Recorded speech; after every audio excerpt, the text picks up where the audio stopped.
Hello friend, आज हम लोग पढ़ेंगे भिन्न टॉपिक को जो सुपर टेट और यूपी टेट एग्जाम के लिए बेहद यूजफुल होने वाला है। तो सबसे पहले हम बात करेंगे भिन्न। भिन्न है क्या? भिन्न किसे कहेंगे? तो भिन्न क्या होगा? अंश बटे हर।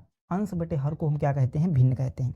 भिन्न को हम P बटे Q के रूप में लिखा जा सकता है। भिन्न को P बटे Q के रूप में लिखेंगे, जहां पर क्या होना चाहिए? Q बराबर क्या? 0 नहीं होना चाहिए। जैसे हम बात करेंगे 2/3। 2/3 हमारी क्या है? भिन्न है। इसमें 2 क्या है? तो आप कहोगे 2 अंश है, और 3 क्या है? तो 3 हर है। इसे हम लोग क्या कहेंगे? भिन्न के रूप में कहेंगे। जैसे आप बताओ क्या 5 जो है ये भिन्न है? तो आप कहोगे बिल्कुल। क्यों? क्योंकि हम इसके नीचे 1 मान लेंगे, तो यह क्या हो जाएगा? ऊपर क्या हो गया? अंश, और नीचे क्या हो गया? हर। यानी 5 जो संख्या थी वो भी एक भिन्न है। अगला बताओ क्या 4 भिन्न होगी? तो कहोगे हाँ बिल्कुल भिन्न है। क्यों? क्योंकि हम इसके नीचे 1 मान लेंगे। जैसे आपसे पूछा जाए क्या 0 एक भिन्न है? तो आप कहोगे हाँ बिल्कुल। क्यों? क्योंकि हम इसके नीचे 1 मान लेंगे।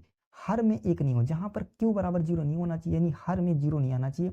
अंश में 0 है तब भी वाह, यानी 0 भी क्या है? एक भिन्न है।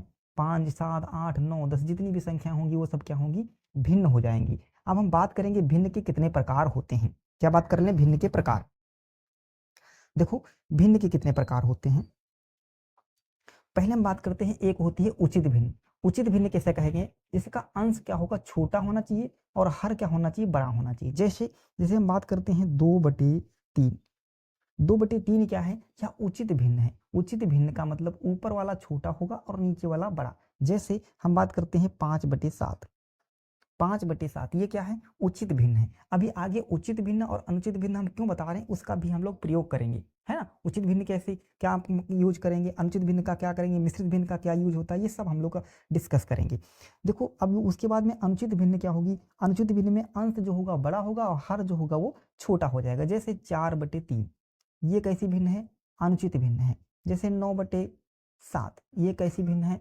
अनुचित भिन्न है। ऊपर वाला क्या हो गया? बड़ा, नीचे वाला छोटा हो गया। बात कर लेते हैं मिश्रित भिन्न किसे कहेंगे। मिश्रित भिन्न में क्या कंडीशन होगी? एक इसमें पूर्ण संख्या होगी और इसके साथ में जो लोगा होगा वो प्रॉपर होगी। 4/7 प्रॉपर का मतलब उचित भिन्न होगी, यानी ऊपर वाला छोटा नीचे वाला बड़ा, और इसके साथ में एक पूर्ण संख्या लगी होगी। ठीक है। जैसे यहाँ बात कर लें 3 सही 3/4। अब देखो इसके साथ में एक ये पूर्ण संख्या लगी होगी, और ये जो संख्या बचेगी, ये जो भिन्न बचेगी हमेशा उचित भिन्न होगी। अनुचित भिन्न यहाँ पर नहीं लगा सकते। क्लियर है? चलो अब हम लोग कुछ सवाल कर लेते हैं। देखो जैसे पहला प्रश्न पूछा गया है कि कौन सी भिन्न बड़ी है। अब ये दो भिन्न आपके सामने दे रखी है, कैसे भिन्न है? तो आप कहोगे उचित भिन्न है। ये बड़ी और छोटी निकालने के लिए चाहे उचित भिन्न हो या अनुचित भिन्न हो, जो हम तरीका बताएंगे वो दोनों में आपको फॉलो होगा। और ये प्रश्न आपको कहाँ से देखने को मिलेंगे? जब यहाँ पर जैसे आ जाएगा कि आपको प्रश्न दे दिया जाएगा कि इसे अवरोही क्रम में लगाओ, अनरोही क्रम में लगाओ, उसमें आपको ये बेहद आसानी से कर पाएंगे। तो जब भी आपसे कभी बड़ी वाली संख्या पूछी जाए तो आपको क्या करना है? यहाँ पर देखो कितना दे रखा है, 2/3 और 3/4। इसमें कौन बड़ा है आपको पता करना है। तो जो यहाँ इसका हर है 4, 4 से आपको गुणा कर देना है 2 की, तो 4 दूनी कितना हो जाएगा? 8। कितना हो गया? 8 हो गया। और इधर वाले हर से आपको इसको गुणा कर देना है, तो 3 तिहाई कितना हो गया? 9 हो गया। यहाँ तक बात समझ में आई? इस वाले भिन्न के हर से इसको गुणा कर देना है, 8 ऊपर लिख, जो आया ऊपर लिख दिए। नीचे वाले भिन्न की इधर से गुणा करेंगे, जो आया नीचे लिख दिए। अब बताओ 8 बड़ा है कि 9 बड़ा है? तो आप कहोगे 9 बड़ा है। और 9 किसके नीचे लिखा है? 3/4 के नीचे लिखा है। तो कौन सी भिन्न बड़ी हो गई? 3/4 बड़ी हो गई। तो आप क्या लिखोगे? 3/4 बड़ी है। 3/4 भिन्न जो होगी वह बड़ी है। बात समझ में आई? चलो अगला प्रश्न करके दिखाओ कि जो दो प्रश्न दे रखे हैं उनको देखो कैसे। कह रहा है कि 7/11 और 4/5 में कौन बड़ा है। क्या करना है हमको? 7/11 और 4/5 क्या करना रहेगा? इस 5 से इस 7 की गुणा करोगे, कितना हो जाएगा? तो आप कहोगे 7×5 = 35। यहाँ पर लिख लिए। इस 11 की इस 4 से गुणा करोगे तो कितना हो जाएगा? 11×4 = 44। कितना हो गया? 11×4 = 44। अब बताओ 35 बड़ा है कि 44 बड़ा है? तो आप कहोगे 44 बड़ा है। और 44 के नीचे कौन सी भिन्न है? तो 4/5 है। तो कौन सी भिन्न बड़ी हो गई? तो आप कहोगे 4/5 भिन्न बड़ी हो गई। यदि आपसे यहीं पर पूछा जाए कि कौन सी भिन्न छोटी है, तो हम कौन बता देते? 7/11 छोटी है।